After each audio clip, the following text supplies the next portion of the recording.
Learning tree school ખાતે જ annual sports ડેની એક ઉજવણી કરવામાં આવી છે. ફિટ ઇન્ડિયા મુવમેન્ટ અંતર્ગત વડોદરા શહેર સમા સ્પોર્ટ્સ કોમ્પ્લેક્સ ખાતે ફિઝિકલ ઇવોલ્યુશન દ્વારા આ કાર્યક્રમનું આયોજન કરવામાં આવ્યું છે, જેમાં લર્નિંગ ટ્રી સ્કૂલના એન્યુઅલ સ્પોર્ટ્સ ડેનું આયોજન કરવામાં આવ્યું છે.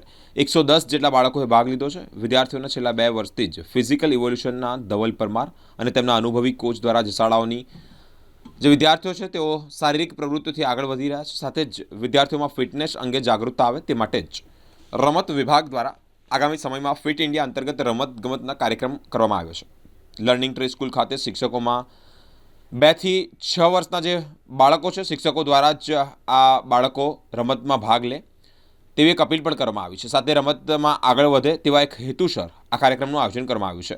ફિટનેસ ટ્રેનર ઉર્વી પારવાની મ્યુઝિકલ વિથ ઝુંબા કરાવ્યો હતો, ત્યારે ડીએસઓ દિનેશ કદમ પણ ખાસ ઉપસ્થિત રહ્યા હતા. આજે સમા સ્પોર્ટ્સ કોમ્પ્લેક્સ ખાતે લર્નિંગ ટ્રી પ્રી સ્કૂલનો એન્યુઅલ સ્પોર્ટ્સ ડે ઓર્ગેનાઇઝ કરવામાં આવ્યો છે.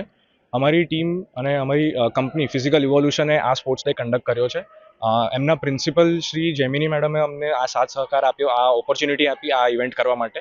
અને શ્રી દિનેશ કદમ સર, જે ડિસ્ટ્રિક્ટ સ્પોર્ટ્સ ઓફિસર છે, એ આવ્યા હતા એઝ અ ચીફ ગેસ્ટ અમારા ઇવેન્ટમાં. એમના સાથ સહકાર અને પ્રોત્સાહનથી આજે અમે આ ઇવેન્ટ્સ વધારે કન્ડક્ટ કરી રહ્યા છે. જ્યારે કે નવી એજ્યુકેશન પોલિસીમાં શ્રી મોદી સાહેબના નેતૃત્વ હેઠળ sports as a compulsory subject સ્કૂલ્સમાં ઇમ્પ્લિમેન્ટ કરવામાં આવ્યો છે, ત્યારે અમારી એક પહેલ છે કે સ્કૂલ્સમાં ફિઝિકલ એજ્યુકેશન પ્રી સ્કૂલ્સમાં એક as a compulsory subject utilize properly થઈ શકે, એના વિશે અમે લોકો આજે કોચિસને મોકલ્યા છે અલગ અલગ સ્કૂલ્સમાં.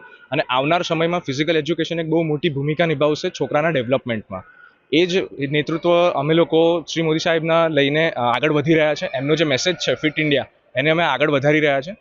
મેઇન પર્પઝ આ બાળકોનું એ છે કે જ્યારે એ લોકો ફિઝિકલ એક્ટિવિટી કરતા હોય છે ત્યારે એ લોકો ખૂબ જ એક્ટિવ હોય છે, અને એ જ વસ્તુને લઈને આજે અમે થ્રુ આઉટ ધ યર છોકરાને પ્રેક્ટિસ કરાવતા હોઈએ છીએ. અમારા કોચિસ એમની સ્કૂલ પર જતા હોય છે અને 2 થી 6 વર્ષના બાળકને અમે ટ્રેન કરતા હોઈએ છીએ.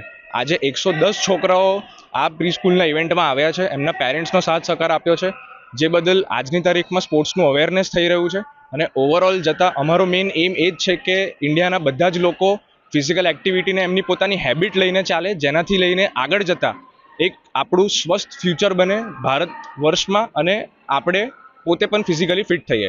આજની તારીખમાં કોરોના કાળ પછી જ્યારે હાર્ટ એટેકના કેસીસ વધી રહ્યા છે, ત્યારે ફિઝિકલ એક્ટિવિટી જ એક એવો ઉપાય છે કે જે તમને ફિઝિકલી ફિટ કરી શકે છે, અને એ એક તમારો કોઝ ઘટાડી શકે છે હાર્ટ એટેક્સ થવાનો. ત્યારે આજની તારીખમાં WHO કહી રહ્યું છે કે એક બાળક કે જે 2 થી 6 વર્ષનું છે એને એટલીસ્ટ અડધી કલાકથી પોણો કલાક એક પ્રોપર ટેકનિકલ વર્કઆઉટ કરવું જોઈએ, જેના વિશે અમે આજની તારીખમાં કામ કરી રહ્યા છે. ઘણી બધી સ્કૂલો અમારી સાથે જોડાવેલી છે, અને આગળ જતાં અમારું મેઇન એમ એ જ છે કે ઘણી બધી સ્કૂલો હજુ અમારી સાથે સંકળાય અને અમે આવા જ ઘણા બધા સ્પોર્ટ્સ ડેઝ આગળ કરતા રહીએ. Learning tree the home school દ્વારા આજે એન્યુઅલ સ્પોર્ટ્સ ડેનું આયોજન સમા સ્પોર્ટ્સ કોમ્પ્લેક્સ ખાતે કરવામાં આવેલ છે. જે સમગ્ર આયોજનમાં ફિઝિકલ એવોલ્યુશન ના સહયોગથી આ આયોજનનું સંચાલન કરવામાં આવે છે. આજે આ સ્કૂલને હું ખરેખર અભિનંદન પાઠવવા માગું છું કે આ સ્કૂલ જ્યારે 110ની સંખ્યા હોવા છતાં આવા મોટા પાયા પર અને આપણા વડોદરાના સૌથી બ્યુટિફુલ અને ઇન્ડોર સ્ટેડિયમમાં એમનું આયોજન કર્યું છે.